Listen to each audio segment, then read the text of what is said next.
Nama Gunung Susuru mencuat ke permukaan tidak lepas dari peranan Haji Jajah Soekarja saat menjabat Kepala Seksi Kebudayaan Depdiknas Ciamis tahun 2000 yang saat itu sedang menyusun buku bernama Sejarah Kota Banjar.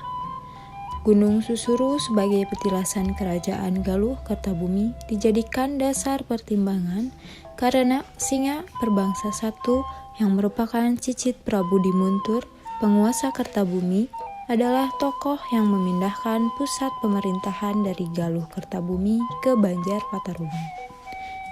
Sehingga singa berbangsa satu dianggap sebagai peletak dasar berdirinya kota Banjar.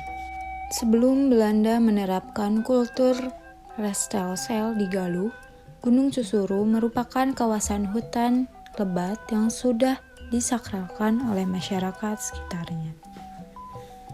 Bagian kaki bukit Gunung Susuru dikelilingi rapat oleh pohon susuru, yaitu jenis katkus yang tumbuh merambat dan setiap batangnya saling menjalin sehingga membentuk pagar yang sulit ditembus.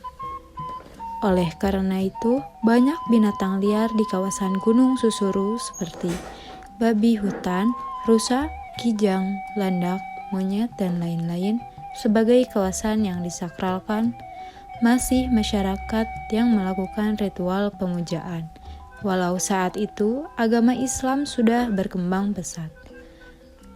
Oleh karena itu, ketika Kanjeng Prabu berkuasa dan syiar Islam semakin ditingkatkan, tradisi religi yang dianggap berseberangan dengan akidah Islam dikikis secara perlahan dengan pendekatan yang bijak. Saat tanam paksa diberlakukan abad 19 Masehi, maka Gunung Susuru dijadikan perkebunan jati oleh Belanda untuk menyuplai kebutuhan kayu di Galuh yang saat itu tengah membangun berbagai sarana umum. Namun karena pertumbuhan jati di Gunung Susuru kurang berkembang karena lambat pertumbuhannya, maka kemudian terbengkalai tidak terurus. Seorang geolog dan naturalis, Dr. R. D. M. Verbeek, tahun 1845 hingga 1926, dan Van Kensbergen yang berkunjung ke Gunung Susuru sekitar awal abad 20 melihat Gunung Susuru dalam keadaan rusak, sehingga ia menyebutnya Kabupaten Stensotredert atau Kabuyutan sekarang rusak. Kabuyutan yang dimaksud Verbeek adalah Punden Barudak Gunung Susuru. Punden Barundak Gunung Susuru, namun ia dan Van Kensbergen sempat memotret dua artefak yang di Gunung Susuru, yaitu sebuah arca tipe pejajaran dan lumpang batu. Pohon-pohon jati yang tumbuh di masa berikutnya tumbuh kembali dari tunas dari pohon yang sudah ditebang sehingga kawasan tersebut rimbun kembali. Keadaan itu masih berlangsung sampai 1960 dan kegiatan muja sebagai media ngalap berkah leluhur diganti menjadi ziarah ke makam Prabu Dimuntur. Di Gunung Susuru, ritual yang digunakan disebut ngabungbang. Dilaksanakan pada malam Jumat dan Senin Kliwon. Siang harinya dilanjutkan dengan mandi di Patimuan, Sumur Taman, Sumur Cikahuripan, dan tawasulan di makam Prabu Dimuntur. Beberapa tempat lain yang disakralkan dan menjadi bagian dari kegiatan ritual diantaranya Gunung Melati, Sumur Batu, Cibeji, Juru, Dengdeng, dan Kabuyutan Jalaksana. Semua tempat-tempat sakral tersebut tersebar di empat dusun, yaitu Nagrog, Sukamulya, Desa, dan Bunder. Setelah tahun 1960, Hutan jati di Gunung Susuru mulai berkurang karena kayunya dimanfaatkan untuk pembangunan desa. Seiring itu, marak menjadi penebangan liar. Abah Adang kemudian berinisiatif meminta izin ke desa untuk membuka lahan Gunung Susuru menjadi lahan perkebunan dengan alasan daripada kayunya dicuri lebih baik tanahnya digunakan oleh warga belum memiliki lahan garapnya.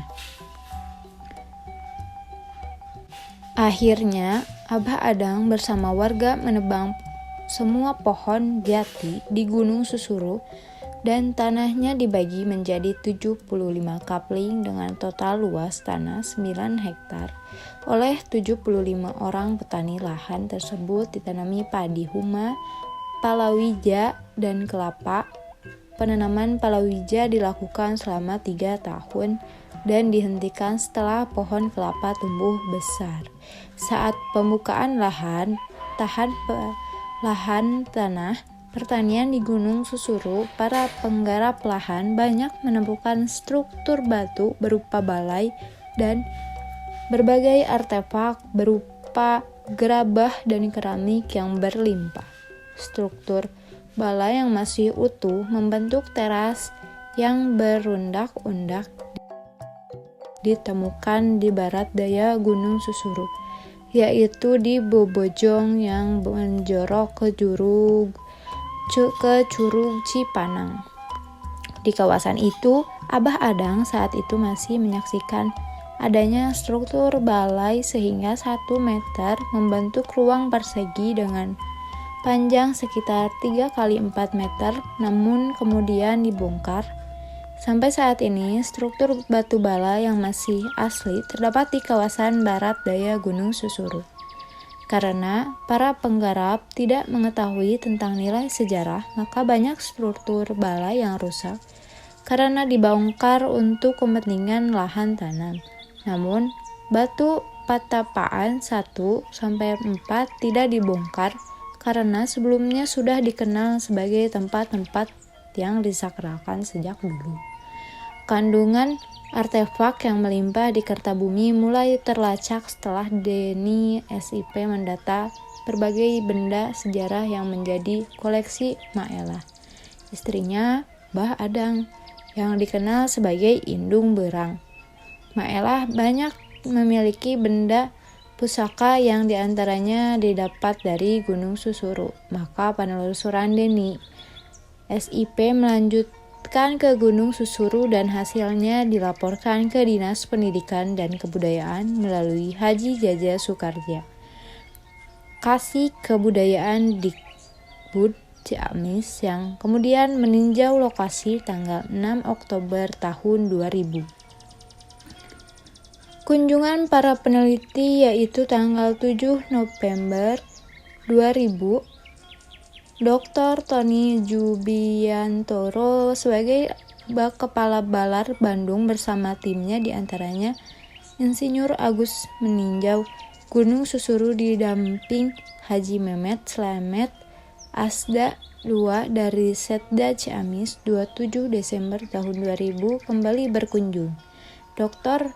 Tony Jubiantoro didamping Insinyur Agus dan Dr. Andes Nanang Sabtono mengantar Dr. Mike Morwood, arkeolog, untuk riset di Gunung Susuru.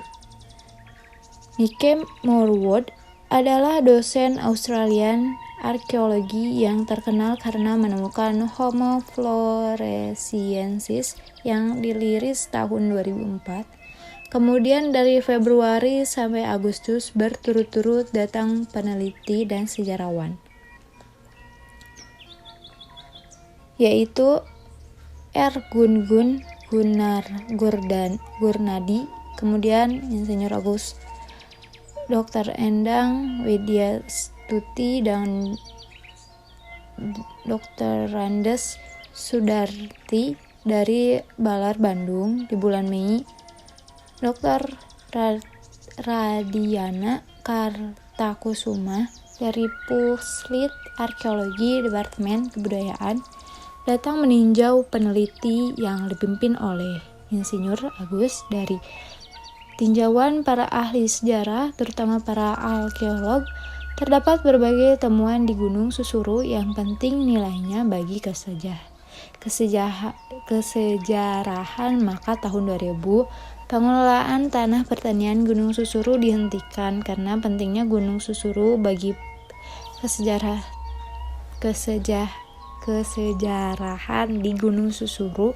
Bah Adang meminta pihak desa untuk mencabut izin pengelolaan tanah. Akhirnya, semua tanaman di Gunung Susuru yang didominasi pohon kelapa dan mengganggu struktur kuno kemudian ditebang habis sehingga gunung tampak gundul. Namun masyarakat Kertabumi kemudian menghijaukan kembali Gunung Susuru yang gundul dan gersang pada 11 Oktober tahun 2000.